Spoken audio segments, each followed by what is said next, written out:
Welcome to Best Kept Secrets Travel, episode 21.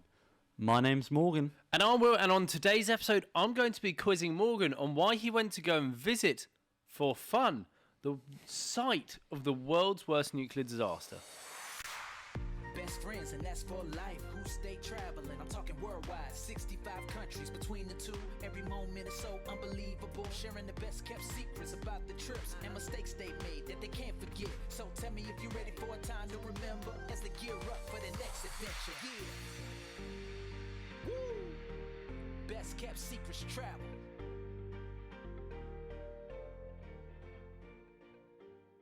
So after that intro about Morgan going and visiting the world's most insane nuclear disaster that happened, where could it be? It is Chernobyl, after HBO's really famous TV series. Funnily enough, it was based on a true event.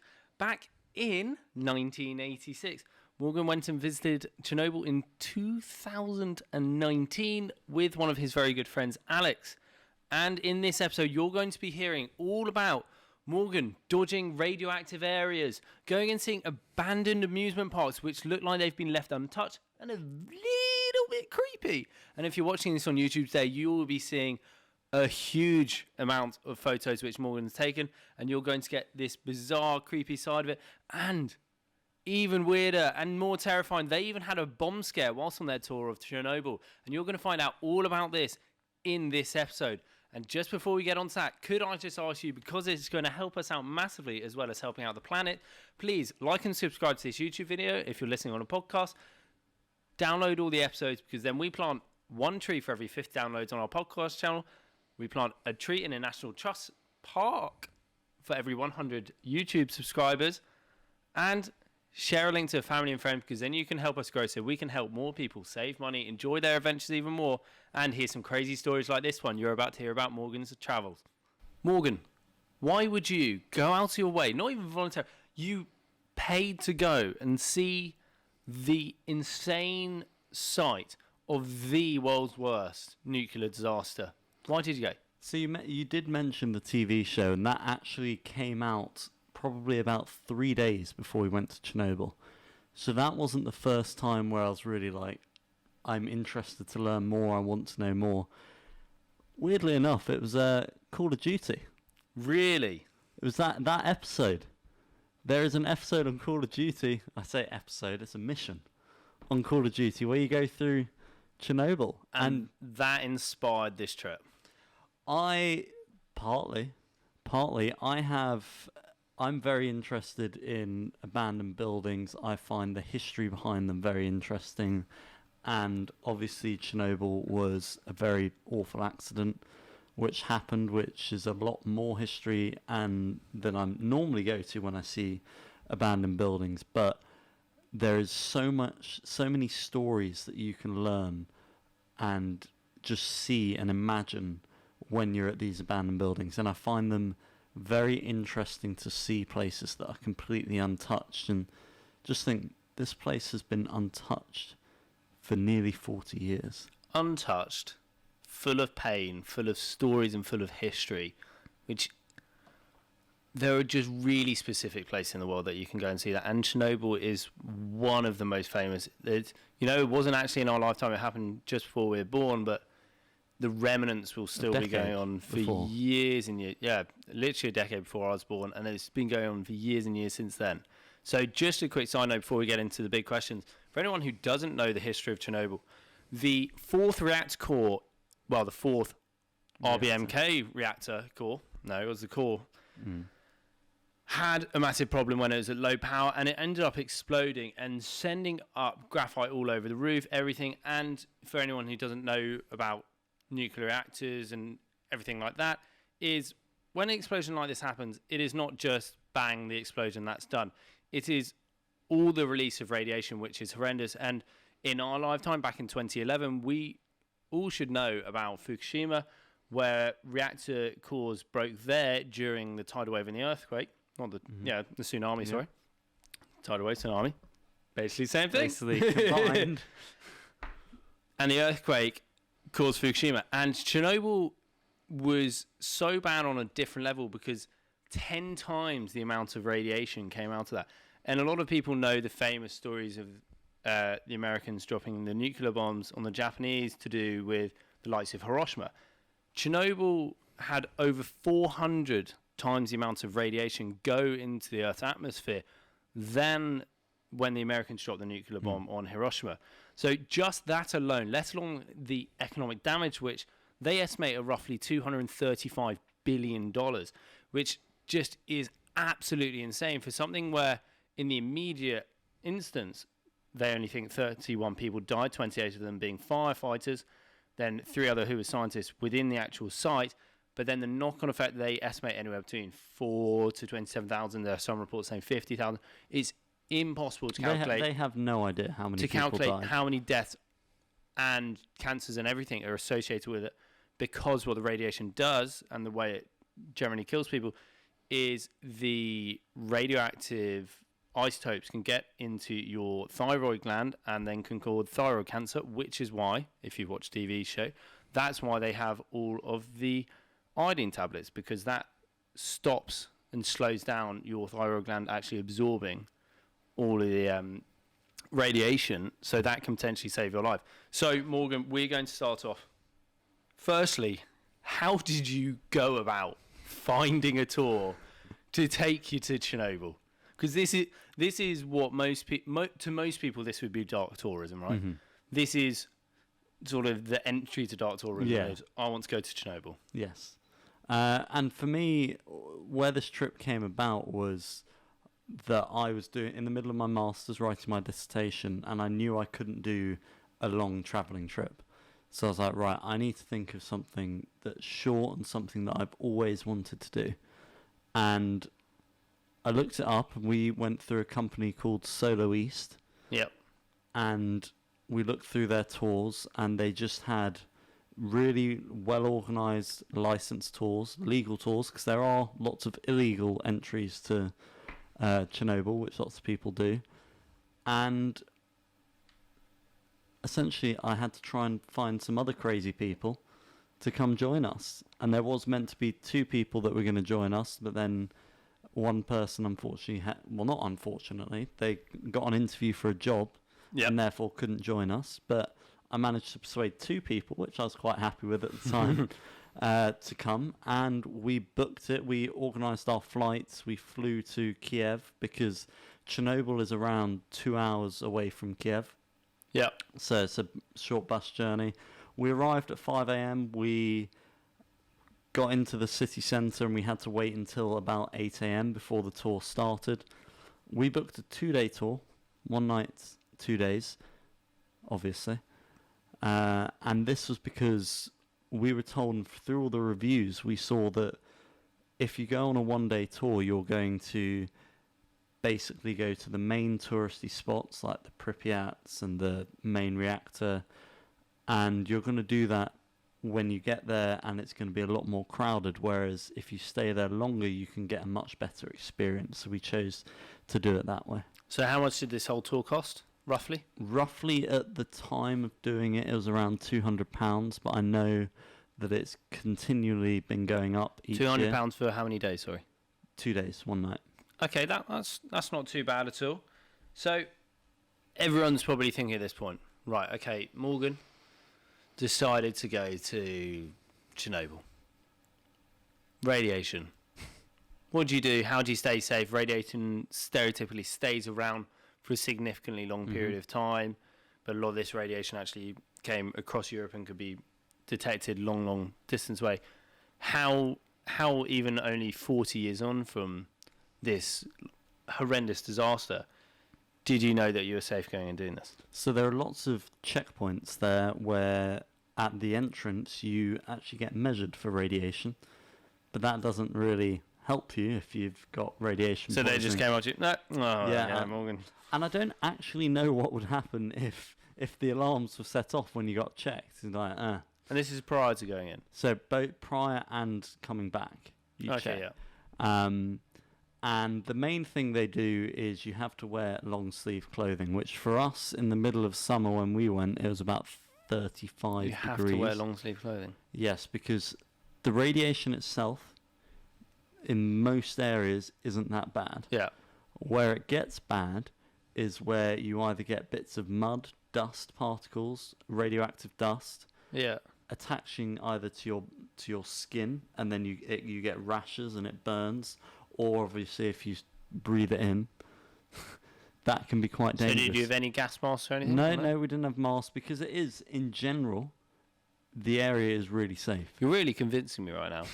You know, even before this, we sat down for this podcast, Morgan. I knew a fair amount about your trip to Chernobyl. You didn't pitch this whole idea of, oh yeah, you need long sleeve clothing so you don't just start getting burnt to crisp by radiation. Well, to make it easier, London is around 0.1 microsieverts. Yep. Kiev at this point is only 0.13 microsieverts, so it's really not much more. And in general, the majority of Chernobyl was around sort of 0.2 microsieverts, sometimes lower. Sounds dangerous. Isn't dangerous at all. It's not dangerous at all. So, how big is the zone around Chernobyl? Is it a significantly large zone, or do they have different sort of bands of zone? Do they have circle perimeters around parts of it? So there are two bands, and Chernobyl is actually on the border with Belarus, and although you think of it as more of a Ukrainian thing, Belarus is far worse affected with the disaster with land, as far as landmass compared to Ukraine. But there are two zones on the Ukrainian side, and that's a 30-kilometer zone and a 10-kilometer zone. And they have checkpoints they have checkpoints everywhere, but mainly on those two bands. That's pretty insane. So once you actually entered, were there still checkpoints you had to go through, or not really? Yes, for certain areas, because there are certain areas which are slightly more radioactive than others, so there's a bit more, not protection, but people there. So you say checkpoints, sorry. Are we talking actually half decent security, or could I, not on a tour, just turn up and end up going into Chernobyl? You could quite comfortably accidentally walk into Chernobyl. There's not some giant fence the whole way around it. No. There are people who do that on not necessarily a daily basis, but it is very easy. So you could go inside on some sort of very much more dark tours, or some urbex tours. Yeah, so these tours are called stalker tours, and that's just what they've called these people. Yeah. And they sneak in. It's around, I think the tours are around a 60k hike across maybe 3-4 days. Really? I'm not quite sure, but I have met people who've done it in Kiev. Oh, seriously long walks? Yeah, because you've got to hike from the 30-kilometer zone all the way in. So, okay, that's really quite far. Oh, really is quite a long... Yeah. What, then you sleep in the zones? Yeah, you sleep in some of the houses. Sorry, what? People sleep in the houses. The stalkers sleep in the houses. That's crazy.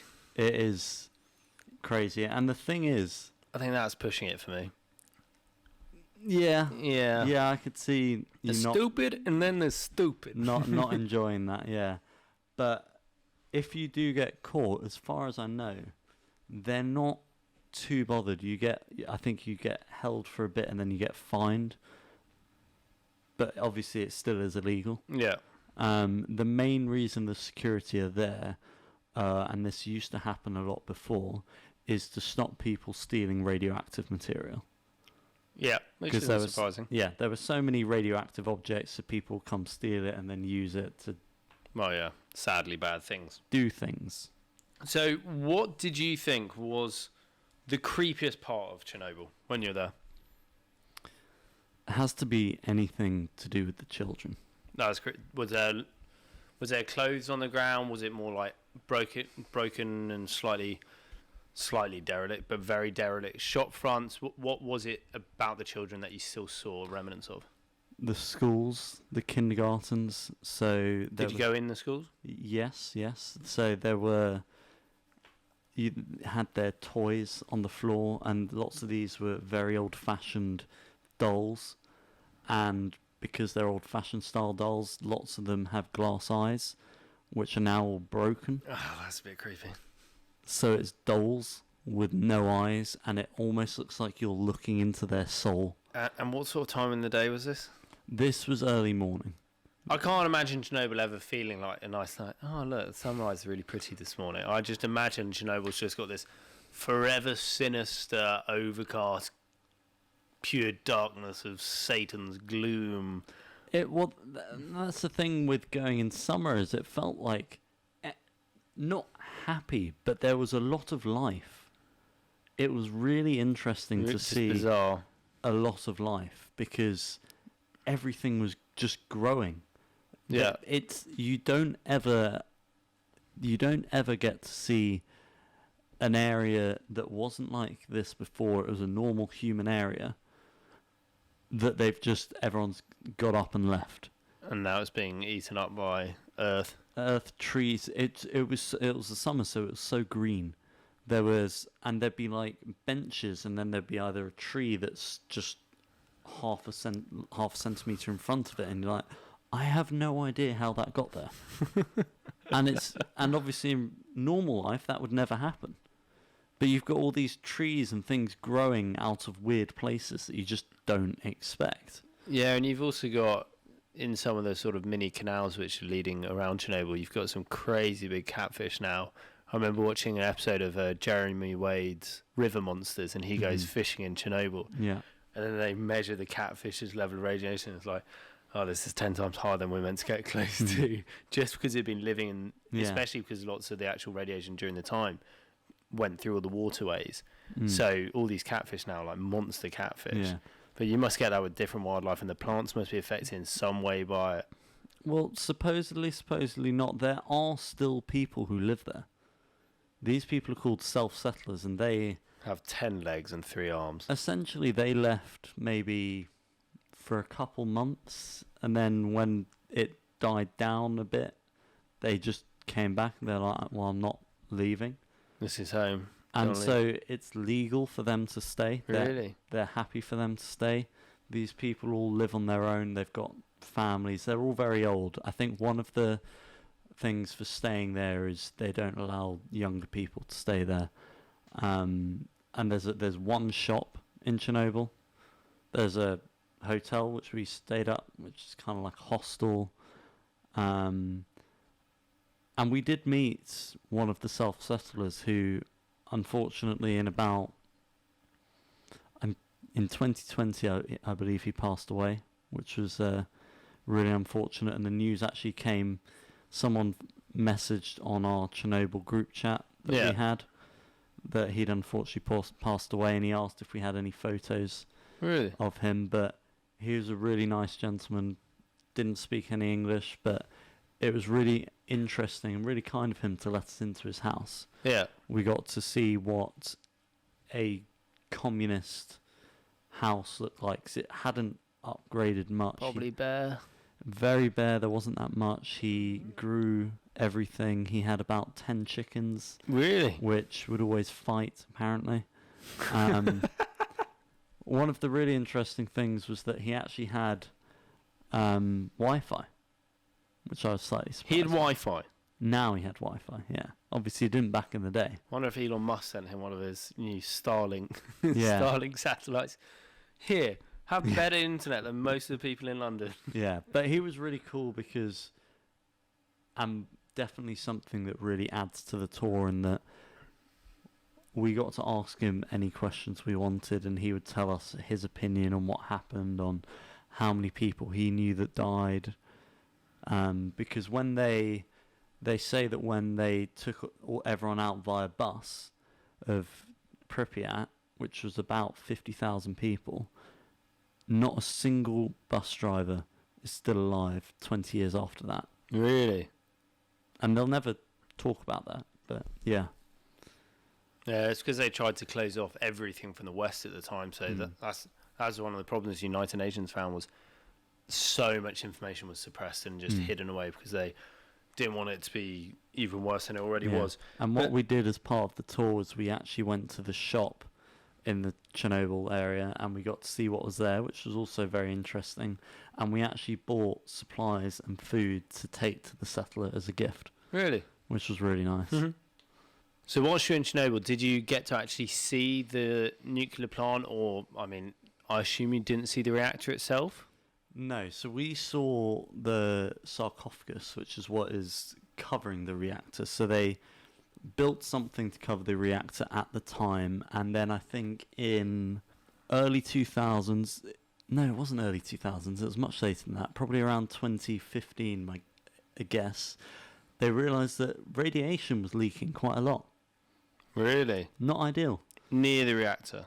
No, from the reactor. Yeah. And they were like, we need to build a new building to go over this, but obviously we know, and this is one of the big dangers with what the accident itself is, no one actually knew really what. We know so much more now. Yeah, Yeah. exactly. And there are so many things that they thought the radiation level things were broken because they'd gone They're past the maxed max, out. and they Yeah. just thought they were broken. But so we knew that there was radiation coming out, and it was getting a lot stronger, and we were like, how do we build something to protect this? So they had to build this huge building called the Sarcophagus, which is the largest moving building in the world. Because they can't build it on top of it, they built it next to it. And then they rolled the building They rolled over it. the top. Yeah. Oh, to be honest, in my head I had like the Simpsons movie where Where just, they pick up the giant loads of glass. Chinnets are gonna fly over and just go. Just No, like they put contain it on, it. Yeah, they put it on railings and they moved it across. And we all felt very safe there. I got photos, and it was quite shocking, really, how close we were. And it really sunk in that to we the were reactor. there. We were a few hundred yards away, Oh, really close. really close. And we saw photos of what it looked like before. And I mentioned before that, well, even in Kiev, it's 0.13 microsieverts. 100 yards from the reactor, 0.12 microsieverts. Really? So Which- that's also a feat of engineering of how they managed to cover Yeah, it. which is also, you'd also semi-expect, because the rest of Chernobyl, they've just left. This is the only part of Chernobyl that they've protected and put something over. So you would expect it to be low radiation. Yeah, they put something over, but it's also, it is the main source of the radiation. It's where it originated anyway, so... So, and one of the other really cool things that they have under the sarcophagus is they have these electronic arms, and they're trying to still take the radioactive material out Really? and get rid of it. Trying to disperse it. Yeah, That's insane. which is it's crazy. I do wonder how long it'll be. I wonder if there'll be a point in our lifetime where they'll clear up a section of Chernobyl Of the reactor itself, you mean? area. Or if it'll forever be like that. Well, it is. Do you mean as in open it fully back to normal? Start building it up. Well, the thing is, the majority of it is normal London, Kiev levels of radiation. Yeah. That was what was so shocking about being there. But I don't... You don't know if they'll... Because it's quite a sort of soft subject because it was such a big event. But if you just leave it, it's going to be broken up by Earth anyway, or do you just wipe it clean like a canvas? I can see... It's not like it's nice history, but at the same time you don't want to just... So what they do quite a lot with the radioactive material is they sort of cut it up and bury it underground. But I probably couldn't see them building on it, but I could see them using the land for something, maybe crops and growing stuff on, which they already have with... There's a Chernobyl brand of vodka. Yeah, the one which I remember we read about and it got stuck at one of the border controls, didn't it? I think they're trying to get it into the UK, and then they had a few hundred bottles of it. It was like a weird apple vodka got stuck at the control. Yeah, I don't know if I'd drink that. Oh, I would. I'd probably buy a Geiger counter with it. I would 100%. To be honest, that should come with the bottle. That would be quite cool. Yeah, could you imagine? That would be really cool. That would be actually insane. So he did mention quite briefly about how Mother Earth had started eating up sections of Chernobyl. The trees were growing. It was a bit like the original Jumanji with Robin Williams in it, where, he came back through the board and came to his house and then, like, plants going through the walls and windows broken through vines. Could you tell what you were looking at, or had it really overgrown to an extent that you went, wow, this is insane. Some of it you genuinely do not know. What you're looking at. Honestly, you come out, he goes, right, here it is, and you're like, there's just trees and leaves in the way and you can't see it. One of the best things they do on the tours, and I think they do this on most of the tours, is they have this photo book. And they go, right, show you the picture, put it up in front of exactly where it is, and you're standing looking at it going, is that really? Seriously? And I did take a couple of pictures of them next to each other because some of them really are unrecognisable. But I think that was one of the coolest things because you can sort of see it online and you sometimes see before and after photos, but actually being there in real life and seeing this in person, Slightly surreal. I'm going to say surreal so many times this episode. So it was very much surreal. What did you least expect to see when you're there? Other than obviously the school things or, the kids' clothes or the creepy dolls where you stared in their souls. Was there anything where you just, it didn't necessarily hit you in that moment? You came away and just went, I cannot believe I saw that. Yeah. Or was it the reactor? Well, the reactor was quite impressive more than because I expected to see that. Okay. But something I didn't expect to see was there's a statue of Stalin. Still there. Yeah, still there, left. That doesn't surprise me. No, well, because they left everything. But I believe there are only 2 statues of Stalin left in Ukraine, and that was one of them. The rest have obviously been destroyed. That was one of the things that was really interesting that I really just wasn't expecting. Okay. It was really interesting as well to see in some of the areas you can sort of go into back rooms. Yeah. And there you get to start seeing all the communist propaganda. And they had these huge 6-foot plus signs with communist propaganda. And obviously you can't read anything. But that was really impressive to see. And it's possibly they've, over time, just laid them out so they've got the nice ones out there. But I didn't really... I assumed that everything would be broken. And it wasn't all broken. Speaking of broken, we went to one of the cafes in Pripyat. And they actually had this beautiful stained glass mural that was still there. Because glass is something you always... I wish it wasn't with the dolls, but always just breaks. And you never, with abandoned buildings, expected it to be there. And to see this beautiful mural was stunning and really surprising. So we touched on the basis of having these sort of like bands, these zones around Chernobyl where one would assume, okay, we're in, band 2, band 1's the highest radiation, but you've spoken how that isn't really the case because they've put this gigantic Simpsons movie-esque bubble over the reactor. Two-part question. Did you go to many places where you thought, wow, the radiation's really high? And on top of that, what object or where did you find the highest radiation? So, yeah, we did go to some places. There was the Red Forest, which is called the Red Forest. Is it a forest? Yeah, well, it was. There are still some trees there. Essentially what happened is when the explosion happened, lots of radioactive dust came and the trees all basically absorbed all the radiation and all the dust, and it turned all the trees red. So what they did is they had to cut them all down and they buried all of them. We only cycled. We didn't cycle. We only drove past the Red Forest a couple of times because it went to 30 odd microsieverts. Oh. So it went much actually higher. high. Yeah, we just drove past. And we just sat there like... Yeah, he would warn us and then he said turn them on, and you just hear the beeping getting louder and louder as it goes. And you're there up. for a really short period of time. We just drove past. It's not dangerous to be there for that long, but we went past it. And then there was the Pripyat sign, which is quite a famous place, which was quite cool. There was lots of beeping. Back in the day, the highest they registered there was 2,000 microsieverts. and we stayed there for quite a fair few minutes. At this point, the soil, because the soil is almost always the most radioactive because it's more objects that are now radioactive rather than air itself. So the soil is always the most radioactive part.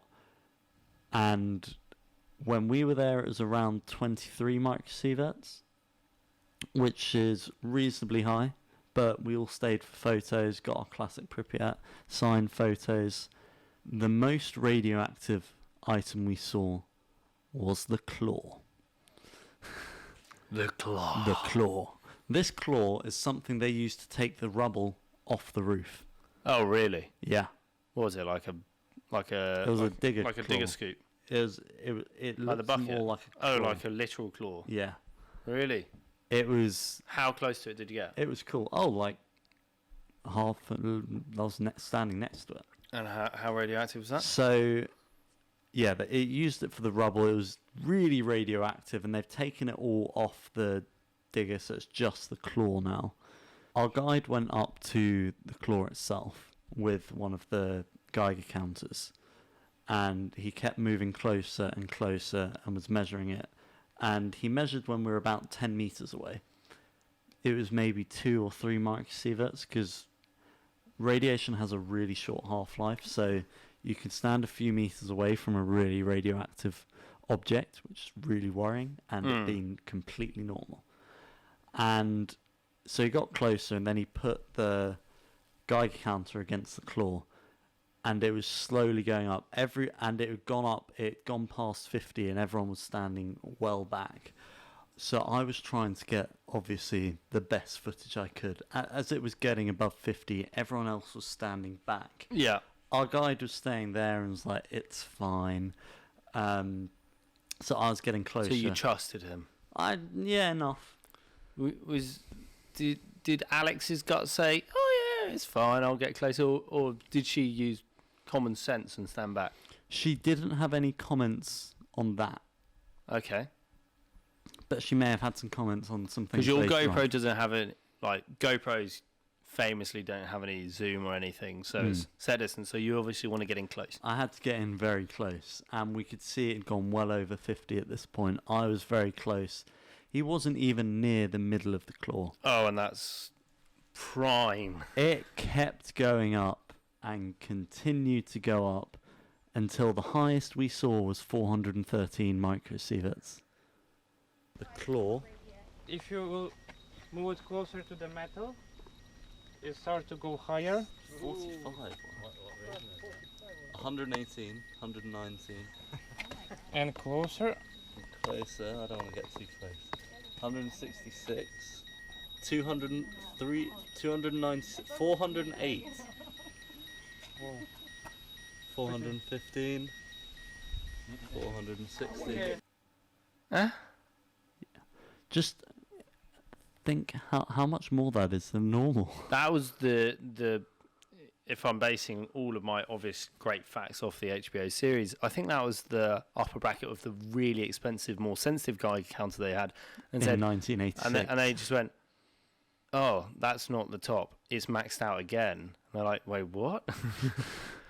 Yeah, it was high, and he said that he has seen it go much higher when people go closer, and even a decade ago, been much higher.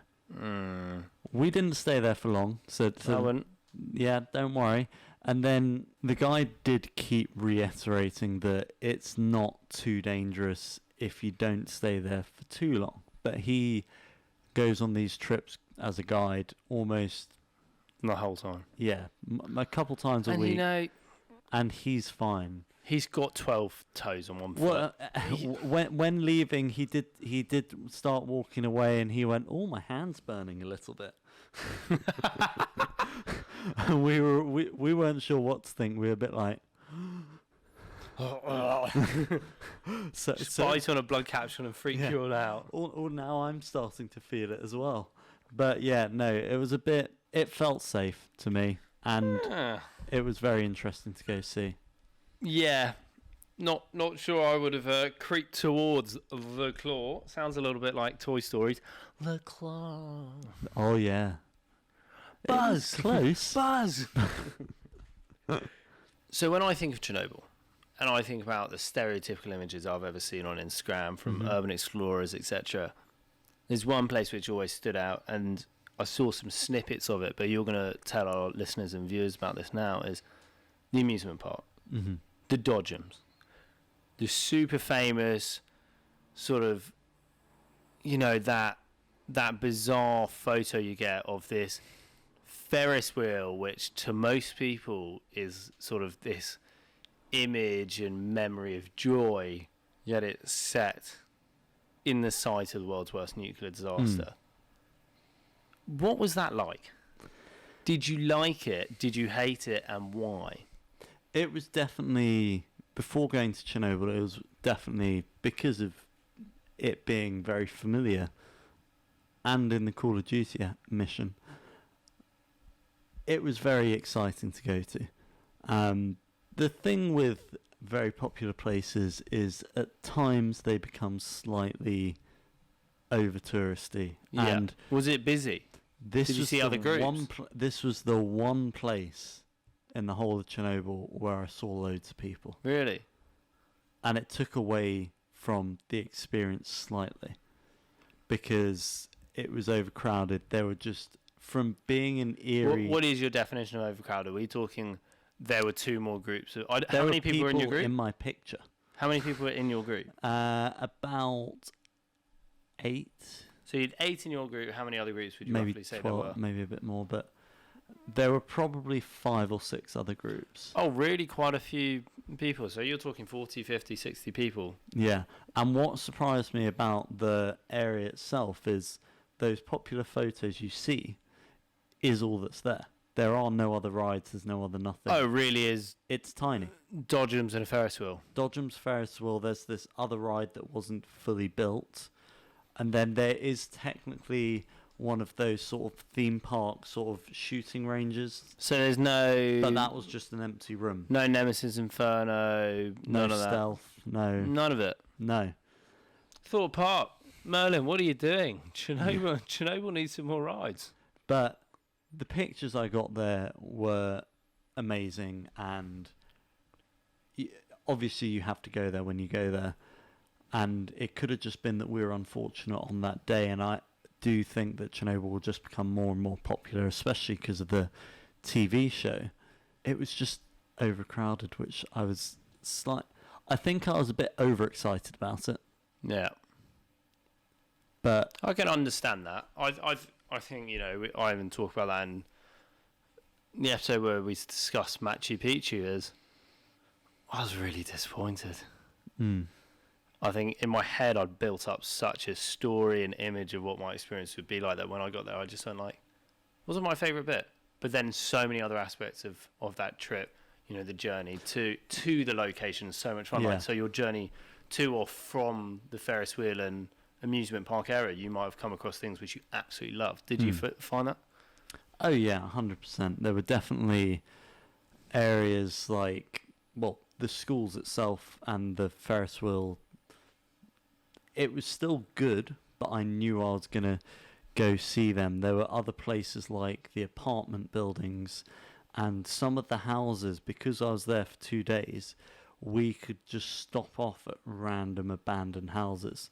And there were the cars that were taken over and by growth and nature that was really cool. There was this really long, it was like a minibus, school minibus type thing. Yeah. That was semi-upside down on its side, surrounded by trees. And it was just really unexpected and sort of along the journey that I wasn't quite expecting to see. Must feel like a film set almost. It almost did, and this is why I wanted to go, because it's just, there's no area like it in the world. It is unique. Even with other accidents that there have been, there has been no place that you have as much access as you do to it, and as much how large it actually is. So was there anywhere in Chernobyl in particular where, because I don't really know the sort of terrain of Chernobyl in terms of if there are any hills or anything. Was there anywhere you got a really good sort of vantage point, a good viewpoint to overlook section of Chernobyl, or did you have a place where you thought, oh, this is the best view that I've got? So the best, in general, the area is reasonably flat, which is really impressive when it comes to some of the objects there because they're very well hidden.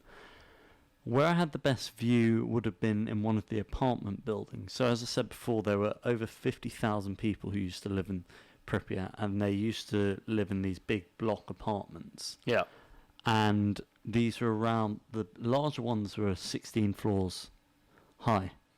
And Oh, so good vantage point. and as I said, we're wearing long sleeves and Whoa. and very warm with over 35 degrees, and we walked up all these steps, and we've got a funny clip of Alex when we get to the top, which we'll show here of her reaction when we get there. What do you think? I'm just in one big bead of sweat. Oh wow.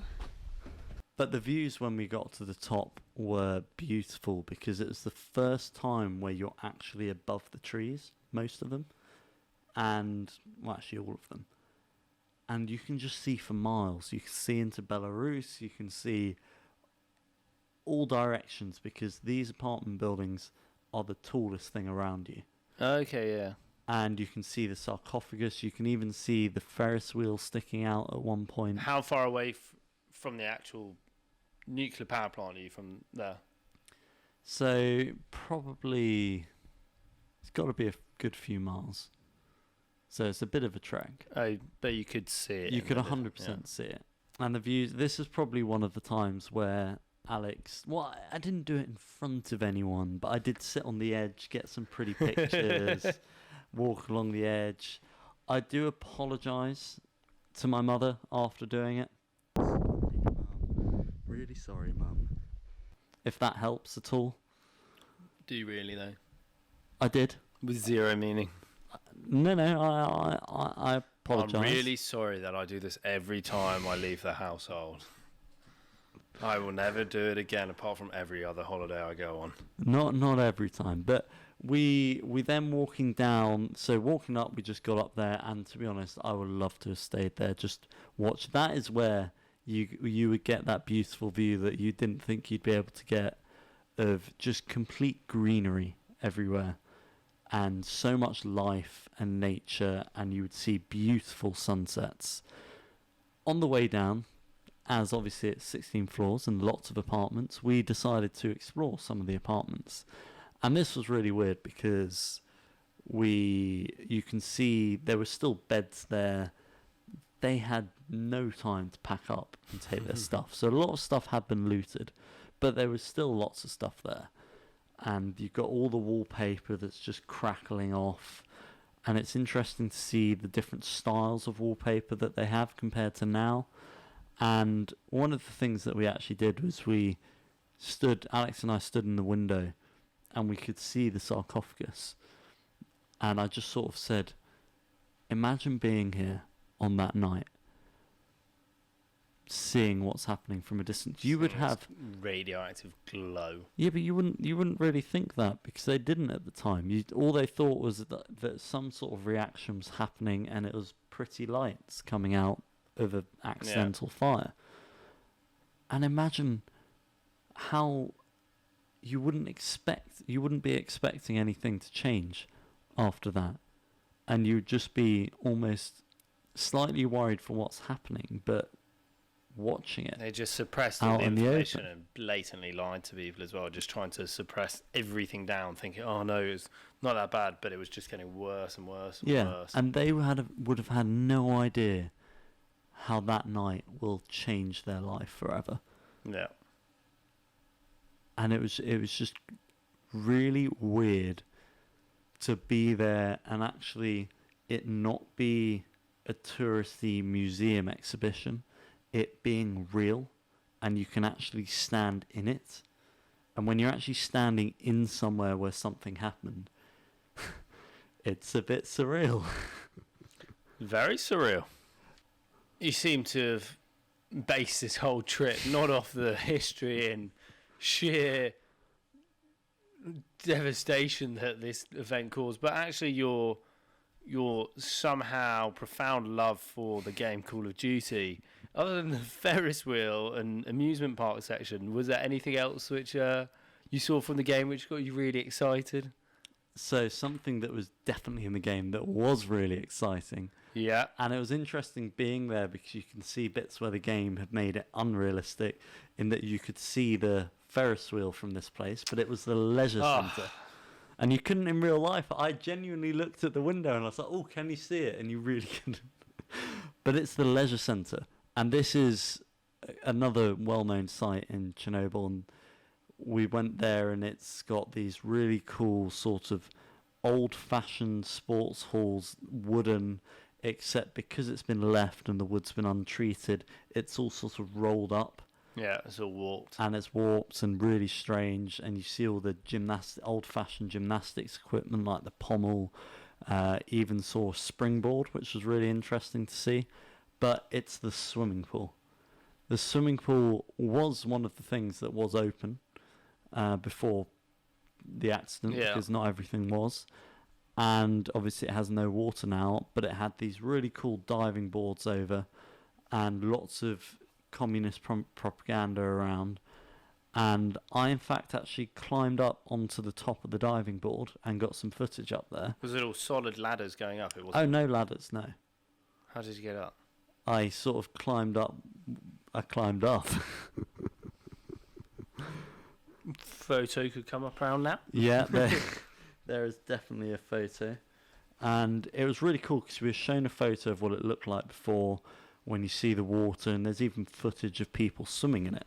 And I got lots of footage actually up on top, but Alex also got a good photo of me standing on top, and she did post funny. So with this, it sounds like you had some time to go and do little bits and bobs, slightly explore. Were you constantly overwatched, or were they like, okay, you can go look around here, read your guide counters, you can explore for a bit and see me here in 15 minutes? How did it really work with the tour?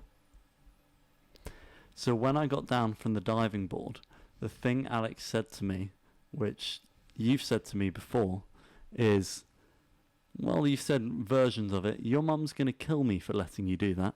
Or you're an idiot. or you're an idiot. That's what you said. So with all this, could you actually then just explore? So we were taken by our guide to different locations and different buildings, and from there you're not told, right, you go down this place, you go down this place, turn a right here. They let you just go wherever you want in that area. One of the biggest areas we went to is one of the schools, and this is a school for a bit older children, not the young children, more like teenagers and young adults. And this was maybe 3 stories, and it was a big school. And we were walking around, and this was the first time where Alex and I actually lost everyone. Really? We were walking around, and we just went in a room, and we came back out, and we looked, and these are long corridors, and we're thinking, where is everyone? We physically did not see a single human being. And it was slightly worrying, but at the same time, we're like, they've got to be here somewhere. Yeah. They're not just going to leave you. But everyone is really exploring. So you're going into the nooks and crannies of this place. So you go... Checking your little Geiger counter. Oh, yeah. fine. You go down... We went down into the basement. We looked underneath things, and it was just a dark and normal basement. But were there restrictions on where you could look or buildings you could go in? Only one building so far has fallen down, but the rest are still standing. And you're allowed to go in them? Or not really? Not really. We were also dropped off in some locations where we were told it's that way. Okay. We don't know what we're going to see, and he just says it's just forest, and they're like, yeah, just go that way. And sometimes there's a path, and sometimes they sort of split off. and he's sort of locking up the car, getting ready, and we've already gone off exploring. So you get a choice where you want to go. Do you want to go right, left, and you have no idea if it's the right place? So there are times where you are kind of exploring, but at the same time, you are on a guided tour where they take you to places and they do tell you about things as well. So with the TV show having come out really close to when you went, did anything really from that show when you were there make it hit home even more, like just the sheer size, magnitude of the event? There are two things that spring to mind. Obviously, the reactor kind of counts, kind of doesn't, because you don't actually see what it looked like before. The first one is the hospital. So this was where they took, obviously, everyone who got injured. So primarily the firemen. And this was really, it did hit home a bit because there's almost some untouched things there, i.e. in the film, the TV show, they throw the fireman's clothing in the basement, and that is still there. But it is so highly reactive still that they have buried all the entrances to get down there because people would still idiotically try and go down there. And that really made it hit home a bit more than some of the other sites because you fully recognised it. Also, I think one of the things which makes it almost harder when you contemplate these clothes have been there 4 decades. They're still that radioactive. Yeah. People physically wore them 4 decades ago when they're even more radioactive until they got to, you know, the hospitals and stuff and they got them ripped off them. That's what's almost insane, is going, oh, we can't go up to them now and like be anywhere near them. Oh, sorry, people actually wore these. Yeah. And it's crazy that those firemen who unfortunately did pass away, they survived for a few days. It is mad that with that radioactive they even survived, like they didn't instantly die. It's truly shocking. But the hospital in general was quite strange. Again, you can't read it, but you can still see patient notes. Yeah. So in theory, you could be reading the patient notes of one of the firemen, which would be quite scary. And there's also test tubes still with weird liquids in it. You don't really know what it is. I'm surprised they even had time to do the patient notes. They probably didn't. So maybe it just scribbled. Maybe it's not. Yeah. And then there's also the beds and these weird stirrup things that women used to give birth on, which was a bit strange to look at and very old-fashioned. And then the other thing that definitely came from the TV show was what's now been named the Bridge of Death, which of course isn't included in the numbers of people that died. But the Bridge of Death was a bridge where everyone from Pripyat went to go and watch the light show, basically. Yeah. And all this radioactive dust was in the air, and it was coming down like almost snow, and it almost looked pretty at the time, which is why, unsurprisingly, I think they showed that near the end or first or second episode of the show. Yeah, which is why they show it. And I'm not surprised that everyone went to go and see it. And you can't actually see the sarcophagus from there anymore because there's just so many trees around. But everyone who stood on that bridge that night died. Really? Everyone, bar none, including babies. That's insane. It's awful. But we explored it, we took some pictures, and I actually went off the bridge and went under the bridge with one of the other guys. And as soon as we stepped off the bridge, the Geiger counter started going again, and it went up to over 4, which means it's still quite a radioactive area. Run. So you spoke about, you know, these trees are growing even by the Bridge of Death. Were there still more than all these, you know, you mentioned, oh, I held up this photo. Were there memorials which they'd put up and they're unrecognisable? Were there any other things which were seriously unrecognisable? So one of the most unrecognisable things we did see was the sports stadium. So how can you recognise that? They're massive. So you could recognise what's left of the stand. You can see the seats. The building is still intact. but you turn around and you have no idea what they're looking at, because this place is full of trees, random bits of concrete that have just come up, and apparently there was an athletics track and like a football field. Couldn't tell. Maybe Van Gogh would be able to work out where it was, but apart from that, no, you have no idea. Were there memorials around? Memorials, there is a memorial outside where the firefighters... That's what it says, is it firefighter memorial? There is a memorial for the firefighters, and it's still there. It's very nice. We went by there and stopped there. Because of the the imminent death, which 31, 28 were firefighters. Yeah. So it just shows, they... Sounds almost like stupidity or ignorance, but nowadays we'd approach situations so differently. Back then, they had no idea of the effects. They didn't think it was physically possible for a RBMK reactor to explode in the way that it did. That was the most dangerous part, is they could not believe that it was possible. Yeah. They thought it was impossible. They thought it was impossible, and then all the lies that went with it, trying to start covering up, actually then just forced so many people into situations where you're almost guaranteed to die. Yeah. So you said right at the beginning when you talked about the cost, it was roughly £200 for 2 days and a night stay.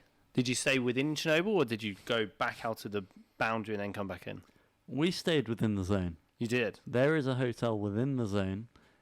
When I say hotel, it's like a hostel-y type thing, yeah. Were you in dorms or private rooms?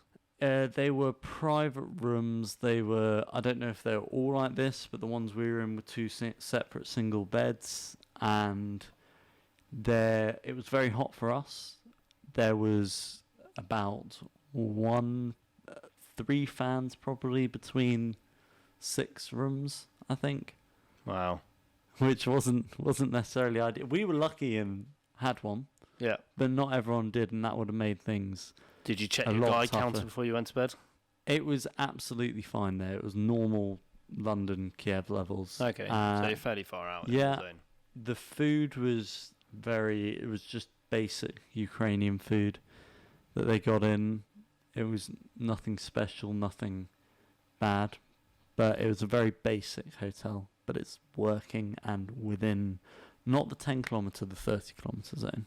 So, you're famously on our travels not great at reacting to dodgy foods or anything that gets put into your body. So, considering your favourite thing is Imodium, obviously. Obviously. Did you, whilst you're there, whether due to food, due to some of the radiation, due to just the sickening concept of the actual disaster site that you're in, did at any point you physically or emotionally feel just genuinely unwell? So, yes. You did? I tried my very best to get a superpower. I wanted to be Spider-Man. And I woke up in the morning after the night with a completely swollen eye that I could barely see out of. Oh, yeah, you did. A really swollen hand and a swollen foot, because I had multiple allergic reactions to, we'll just say for story's sake, radioactive insects. You got bitten by insects? Yes. On your eyelid? Just under my eye here, and it swelled up. I got a bite just between my knuckles, and it swelled up, so it was actually really bad, and one of the worst ones I've had, because all the swelling got stuck in my finger. So it just looked like a hot dog. It literally looked like a hot dog, but I couldn't bend it at all. And it was actually slightly worrying, because it felt like the skin was expanded the most it could go. And the swelling couldn't go any further, but it wanted to. Because the swelling just went up. It was quite a bad one. Then the last one was my foot, which wasn't too bad, but it was still slightly swollen. I am slightly disappointed you said Spider-Man, especially seeing as, the Hulk was all about radiation. But Spider-Man was a radioactive spider. Or was it?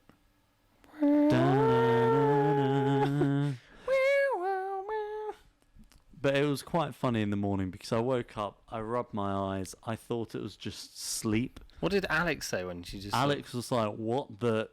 is happening with your eye? I don't know, the radiation. And I just kept rubbing my eyes, and I was I'm like, going to live here, Alex. this feels weird because like my eyelid was swollen, and I remember you sending me a photo of your eye, and I just thought, R.I.P. Morgan. Yeah, he's not coming back. He's one of them now. One trip with Alex, and she can't look after him. Exactly, you perfectly fit that stereotype in my head of what happens near a nuclear power plant is Simpsons and the fish grows multiple eyes. Everything starts changing. You became that fish. You just like, eyes start bulging out, another eye comes through. Yeah. Hi, Will. You start waving like that, and you've just got like 12 fingers. Like, That'd be quite useful. how? Can write with multiple pens. You can barely write. Anyway, I was about to have a go at myself, but no, you can barely write. At the beginning of this episode, we mentioned a bomb scare whilst in Chernobyl, and this was something which Morgan hasn't really told me that much about. He went to Chernobyl quite a while ago, so I'm just as excited to find out. Yeah, we didn't know each other then.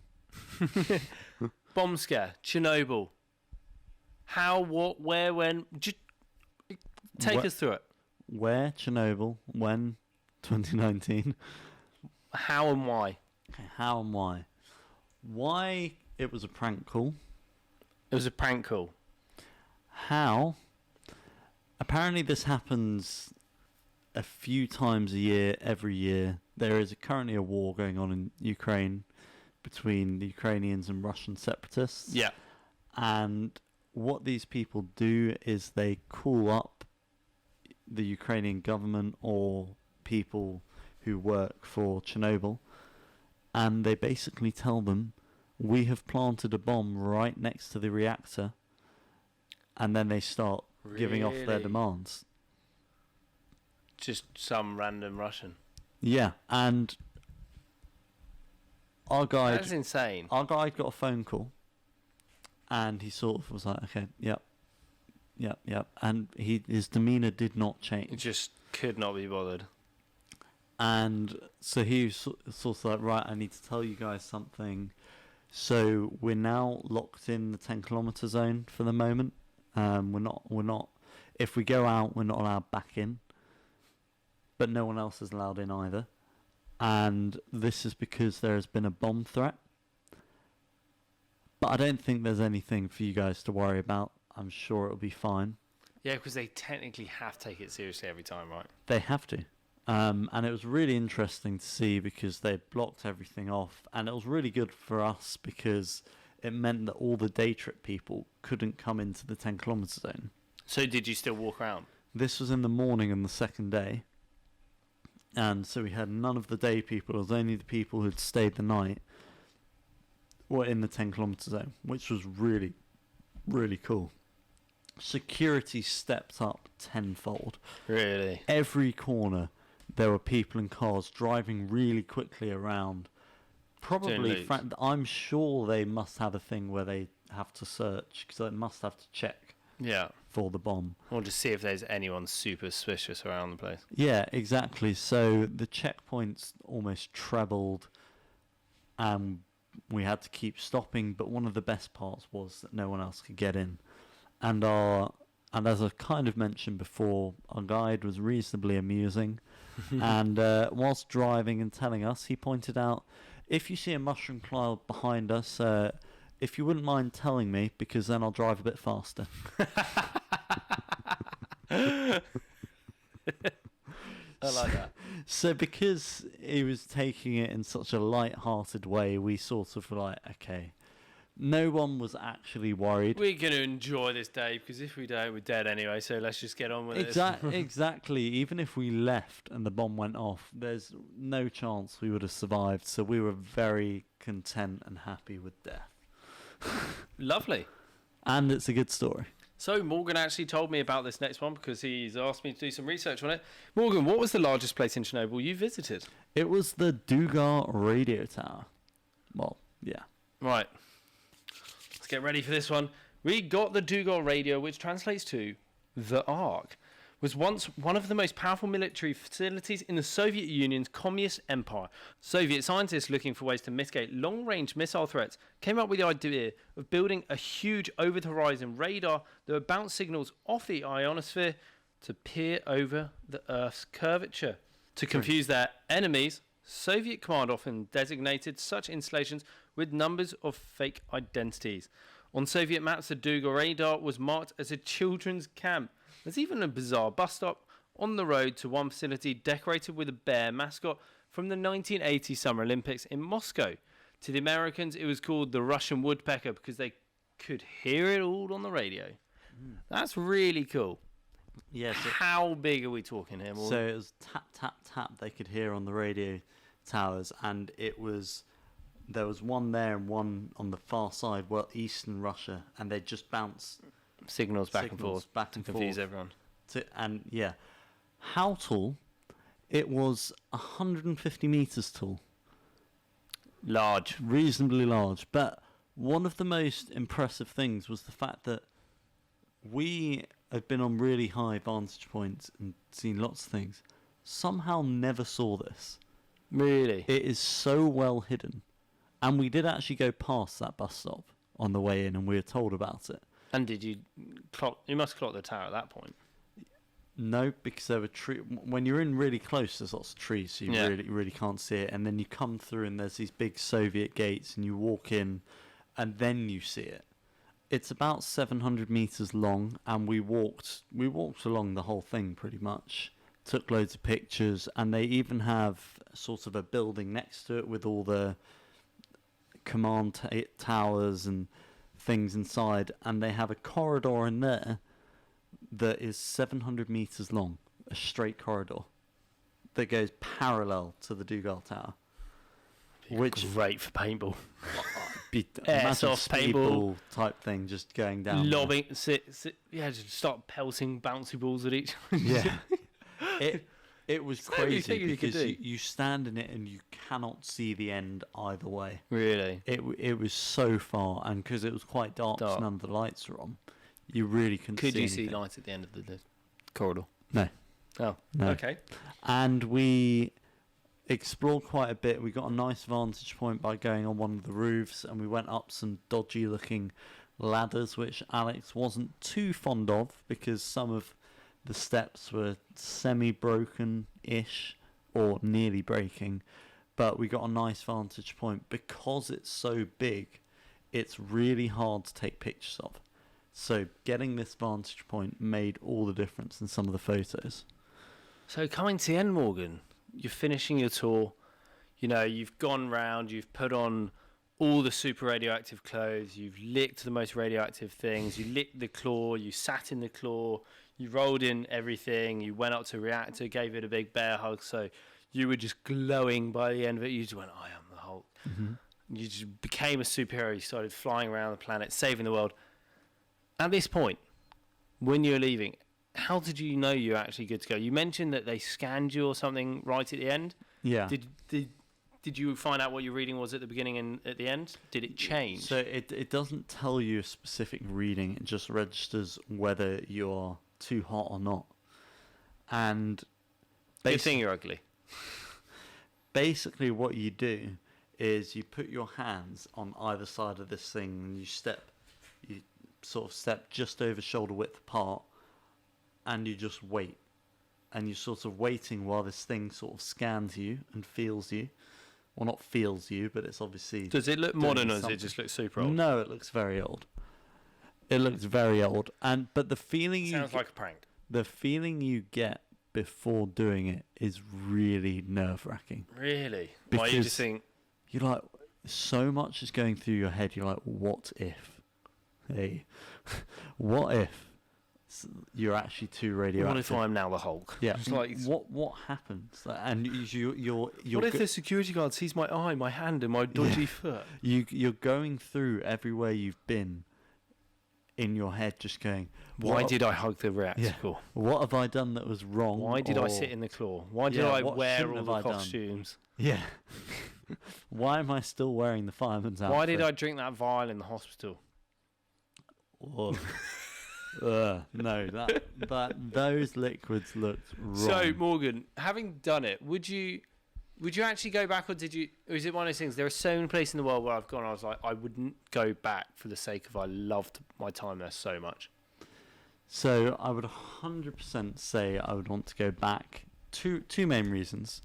One, I love my experience there, and I'd love to go explore it again. And one of the cool things about it is it's an active, ever-changing exhibit in a way, in that in 20 years' time it's going to look completely different. Okay, so you might go back in long-term time. Oh no, I was just saying that's because there'll be large changes by that point. But I would definitely go back because I really enjoyed my experience, and I think every time you go, you'll see different things because you turn up at an area and you're exploring, and so each time you go, you can go a different route and see different things. But the other big reason that I would love to go back, really love to go back, is I went in the summer. There were trees grown everywhere, really tall, full with leaves, full with life, which was amazing to see after an accident which caused so much devastation and death. To see there was so much life. But I also want to experience it when it's even eerier and even scarier. So I think going back in the winter would be really exciting when it does still look like death again, because all the trees have no leaves and things like that. And I think that would be I think you'd experience something very different there, because also when you're walking to places, you'll be able to see through the trees. And there was a photo, for example, and this being very strict on the photos, which I took of the Ferris wheel, and there's actually a bit of tree that goes in front of it, and all the leaves are covering it and just like cutting off the feet in the photos. That was slightly annoying to me. And I was like, I've not noticed that on any of the photos I've ever seen before. And then I look back, and it turns out everyone else has just gone in winter, and I can see the tree, but there's no leaves on it, so you don't notice it at all. And so you would get a completely different experience by going in winter, but I wouldn't say either's going to be any better. I think they're both very good to do. So Morgan, I think I'm going to finish our episode on one last big question. Oh. Tell our viewers and listeners right now, you need a pitch. This is your Shark Tank Dragon's Den pitch. Oh, goodness me. Why should they go to Chernobyl? You should go to Chernobyl because it is a very important historic place for a lot of, even though it's before I was born, our generation, and for the whole of Europe. It affected so many people and so many places. This is just such an important historical site. And because of the way they're treating it, which I think is the correct way to treat it because it's amazing to see, they are just leaving it to fall apart and disappear, essentially. Eventually, all the buildings will fall down and everything will have changed. And the longer you wait, the less you're going to be able to see. And therefore, I really do believe that it is worth going to as soon as possible, because it's going to become more popular. More people are going to go. Then it's probably going to start dying and destroying itself even quicker the more people go. And your experience will change, so you should go now. And it's only going to get safer over time. You know what? That's probably a good point as well. As time goes by, it's only going to get safer. And Morgan, I actually have one question for you. oh dear. Would you go to Chernobyl? Do you, having heard what I've said, do you have an innate urge? No. Honestly, no. And I know this isn't probably what you'd hear, but for me, I've got such a long bucket list of places I want to go, specific things I want to visit. And yes, I would go. So if you're in Ukraine, Yeah, but even Ukraine's not anywhere near the top of my list. So that in wasn't my wasn't lifetime, the question there. If you were but in Ukraine, but you asked. then- If I was in Ukraine, depending on my time there, then I'd contemplate it. Yeah, Okay. I'd want to go see all the beaches and everything else, which you can hear a little bit about in one of our previous episodes. But yeah, for me, it's not near the top of my list. I find it super interesting, all of that, but I just think if I've got a set block of time, there are so many things I have on my list to do. And yeah, at probably some point in my life I will go, but there's so many amazing things out there. And one of the best things is that for everyone on viewing or listening today, we actually discuss so many of our bucket list dreams. We will discuss some of yours as well when you comment and message in or send us an email on this channel. We also help you save a lot of cashola, a lot of money through getting through an airport efficiently, how to save money on traveling internal, telling you our mistakes, our wins when we travel, so that your overall adventures are just better. And we want to inspire as many of you as possible to take that leap, to travel, to love life, to make the most of it whilst being as spontaneous as possible. and we do deep dives into different countries and cities that essentially is doing the research for you. Some places we've been to, some places we haven't, but we're just showing you and inspiring you, hopefully, to go and travel to these places. So, Morgan, what do you want to do? I want to go back to Chernobyl and then roll the outro. Let's go! Yeah, let's make it happen. I hope that you can handle going on adventures, best kept secret travels. Yeah, all over the globe, having fun, you know the deal. Amazing secret locations, hang out with Morgan and Will. Educate and entertain, haggle in the market, sharing their experiences. Time to get it started. Let's go.